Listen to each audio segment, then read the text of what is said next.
students, welcome to the online class.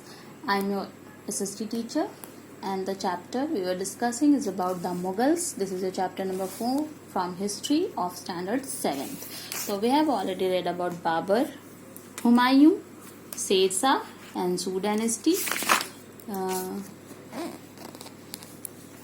administration under Sher Shah. Now our today's topic is Mughal rule in India second phase, जहाँ से Mughal rule का दूसरा phase शुरू होगा अकबर से. तो अकबर कौन थे? अकबर हुमायूं के सन थे और उनके सक्सेसर थे. तो let's read. Sher Shah Suri lost his life accidentally in 1545. His successor were unable to sustain his empire. Taking advantage of this situation, Humayun recaptured Delhi and Agra in 1555 and re-established the Mughal rule in India. Humayun died in 1556 due to injuries sustained after his fall from the stair of his library. After Humayun's death in 1556, his 13-year-old son Akbar was crowned king and with Bairam Khan as regent. Akbar was born in 1542 at Amber Court. When Humayun was in exile, his accession to the throne gave Himu, the general of the Afghan leader Adil Shah Sur, as opportunity to occupy Delhi and Agra. He assumed the title of Vikramaditya and became the master of Delhi for a short period. However, he was eventually defeated and killed by Bairam Khan in the second battle of Panipat in 1556.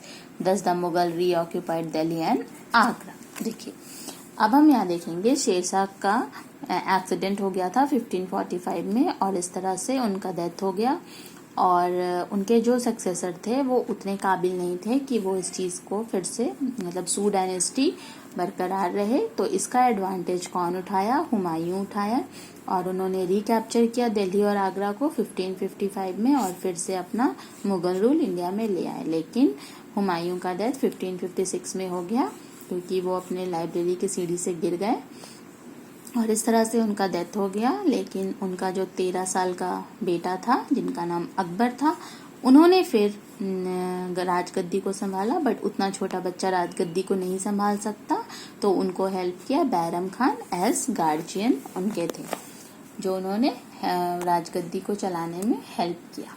Akbar freed himself from Bairam Khan's guardianship and took the reins of the government in his own hand in 1560. Deprived of power, Bairam Khan was killed by an Afghan on his way to Makkah. After resolving internal issues, Akbar turned his attention towards territorial expansion of the empire. उसके बाद अकबर जब थोड़े बड़े हो गए तो उन्होंने बैरम खान को गार्डियनशिप से के अपने आप को फ्री कर लिया और फिर अपना गवर्नमेंट देखने लगे और उनको मक्का के लिए भेज दिया. बट रास्ते में किन्हीं ने उनका मर्डर कर दिया. तो इस तरह से फिर अकबर सारी चीज़ों को भूलकर अपने किंगडम को एक्सपैंड करने में बढ़ाने में लग गए. तो अब इस बीच उनका किन किन लोगों से कन्क्वेस्ट हुआ और कितने सारे लड़ाइयाँ उन्हें लड़नी पड़ी. देखिए, Soon Akbar extended his control over Malwa in 1561, Narmada Valley and the northern region of the present-day Madhya Pradesh, Jaunpur, Gujarat, Bengal, Ajmer, Ranthambore, Jodhpur, Bikaner and Jaisalmer. In 1572, he occupied Ahmedabad and Surat. The conquest of Gujarat paved the way for the Mughal to gain control over maritime trade and commerce. The defeat of Afghan ruler Daud Khan in 1576 in the Battle of Rajmahal brought Bengal under Mughal control. By 1601, Ahmednagar, Khandesh and Berar in the Deccan were occupied, and the Mughal Empire under Akbar extended from the Himalayas in the north to the Godavari River in the south and the Hindu Kush mountain in the northwest to the river Brahmaputra in the east. देखिए, तो अब इस तरह से इतने सारे जगहों पे अकबर ने धीरे धीरे अपना रीजन को ऑक्यूपाई किया और अपना किंगडम को एस्टैब्लिश किया और फिर पूरे इंडिया पे अकबर का राज हो गया. तो अब बात करते हैं रिलेशनशिप विद राजपूत. तो राजपूत तो उस टाइम पे भी थे, तो राजपूत का क्या रिलेशन था अकबर से? तो राजपूत का बहुत अच्छा रिलेशन था अकबर से. तो Akbar knew that the task of consolidating and strengthening his empire would never be complete without the support and loyalty of belligerent Rajput of Rajasthan. He also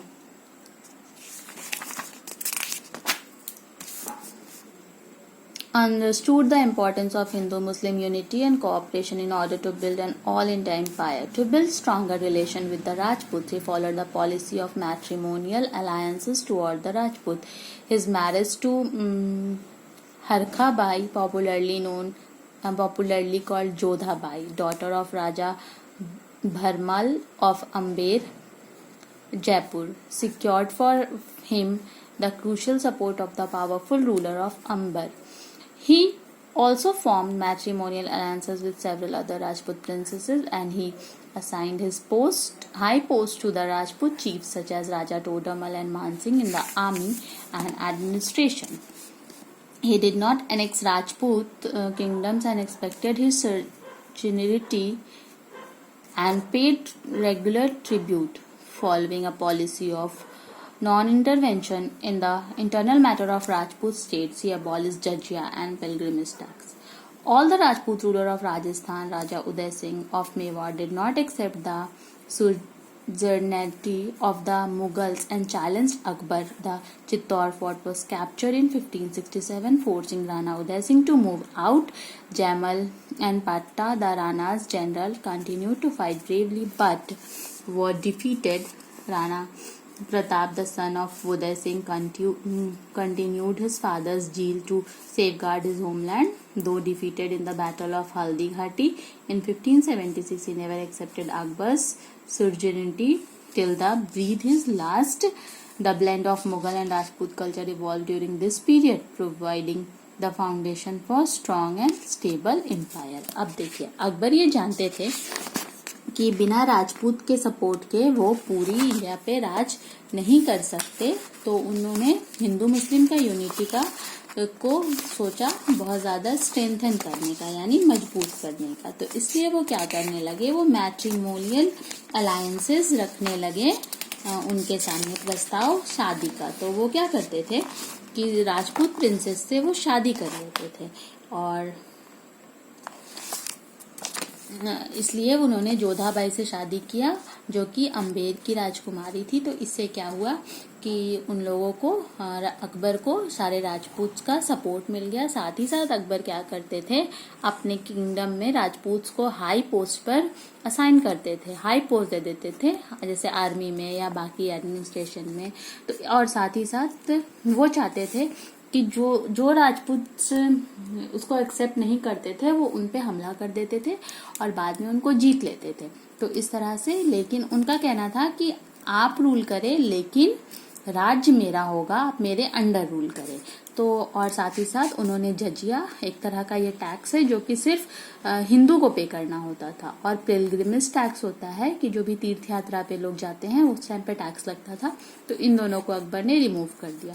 सारे राजपूत रूलर्स मान जाते थे, लेकिन राणा उदय सिंह जो मेवाड़ के राजा थे वो इन्होंने एक्सेप्ट नहीं किया अकबर के इस प्रस्ताव को। और तो फिर लास्टली उन्होंने चित्तौड़ का किला को कैप्चर कर लिया, और फिर हल्दी घाटी की लड़ाई हुई जिसमें फिर लास्टली उदय सिंह हार गए, और फिर मुगल्स और राजपूत का दोनों का कल्चर एक साथ ब्लेंड हो गया और वो एक स्टेबल और स्ट्रॉन्ग मुगल एम्पायर को फाउंडेशन किया। तो अब हम देखेंगे अकबर का रिलीजियस पॉलिसी, कि धर्म के प्रति उनका क्या पॉलिसीज था। तो ये हमारा नेक्स्ट टॉपिक होगा, फर्दर हम यहीं तक देखेंगे। लास्ट फिर हम नेक्स्ट टॉपिक में नए वीडियो में आपके साथ मिलेंगे। Students, thank you.